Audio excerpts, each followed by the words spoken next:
The Battle of Agincourt, England's victory over France. Setting the stage, the year was 1415, and England and France had been engaged in intermittent hostilities for nearly a century. The 100 Years' War had woven a tapestry of conflict and intrigue across the kingdoms of Europe as monarchs vied for power and territory.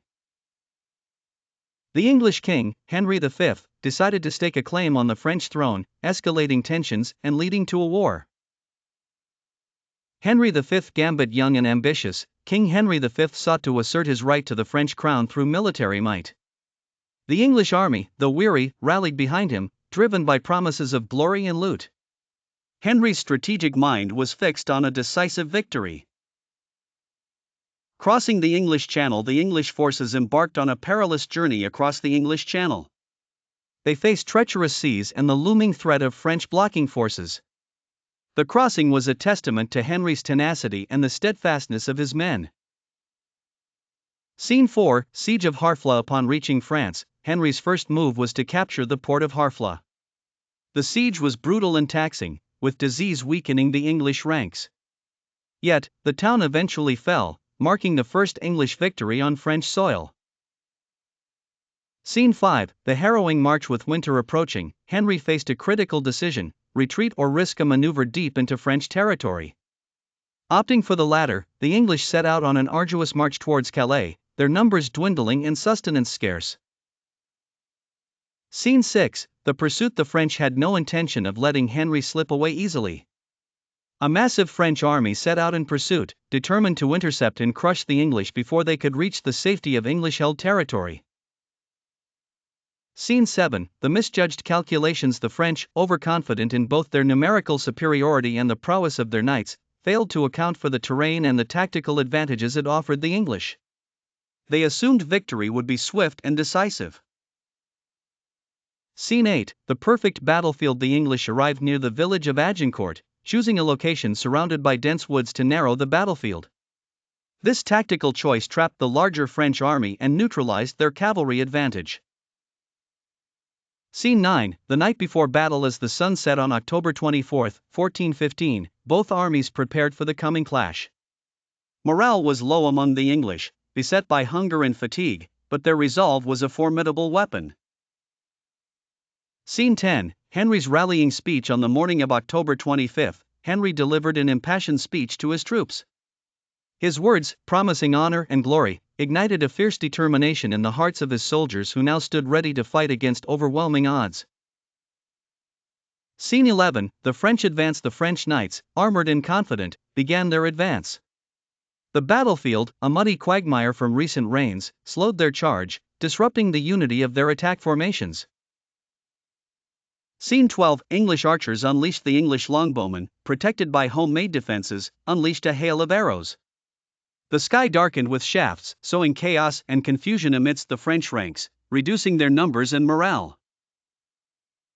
Scene 13, the charge of the chivalry. The French knights, distressed and disorganized, pressed on. Their commitment to traditional chivalric ideals compelled them to fight, even as they stumbled through the muck and mire. Scene 14, the breakdown into melee. As French forces closed in, the battle devolved into a brutal melee. English soldiers, wielding swords and axes, fought with desperate strength, resisting the tide of French warriors. Scene 15, the role of the archer. The English archers, though primarily ranged fighters, joined the melee, showcasing their versatility with short swords and mallets, striking blows that favored the outnumbered English. Scene 16, the turning tide. Amidst the chaos, the English found a fulcrum of momentum. The French disarray, alongside the effective English resistance, began to turn the tide of battle in favor of Henry's forces. Scene 17, the king's leadership. Henry V, leading from the front, inspired his men and personally engaged in combat. His presence on the battlefield bolstered English morale and served as a tactical backbone. Scene 18, the fall of French nobility. French nobles, who made up a significant part of their army, perished in droves. Their fall marked the diminishing leadership and weakening morale among French soldiers. Scene 19, ransoming the prisoners. The English took numerous prisoners, expecting hefty ransoms. This practice was both customary and practical, considering the financial benefits it promised. Scene 20, the death orders. Fearing a resurgence of French power, Henry ordered the execution of French prisoners. This controversial decision was made out of necessity to prevent a renewed enemy assault.